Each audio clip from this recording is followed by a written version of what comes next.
Well, with the world's elite gathering in Davos, Switzerland this week, a bit of a reminder that the COVID pandemic has left the picture on poverty dramatically worse than it was pre-pandemic. This chart comes from the World Bank, and it shows the number of people living on less than $1.90 a day. And it shows that there has been a rapid undoing of the pre-pandemic progress made on eliminating poverty. World Bank estimating that 56 million people more thrust into poverty as a result of the economic shock, something that I'm sure a lot of the world's leaders and big CEOs will be talking about.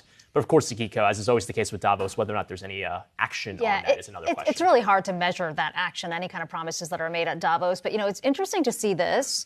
I mean, we're talking about it compared to pre-pandemic levels, but over the last several months, we have seen additional factors only add on to this, right? When you think about what's been happening between Russia and Ukraine, grains, wheat that's grown there, how that has really started to... Food insecurity is huge. And then now we're hearing about these extreme heats over in India. They have started to limit their imports as well. So you look at that chart, that's where we stand now. And you have to think about just the pile-on effect beyond that because of so many other factors that are now coming to play. Yeah, we have to remember, too, that during the pandemic itself, nations that had good standing economically were able to pass stimulus measures to keep businesses and households whole. And a lot of third world nations that were already very fragile before the pandemic, they didn't have that same luxury. So they're still reeling from the economic impact of what happened. Whereas here we're talking about inflation. I mean, that inflation, by the way, is bleeding into those countries as well. So you kind of have that double whammy of the inability to kind of insulate themselves from the initial shock, but then also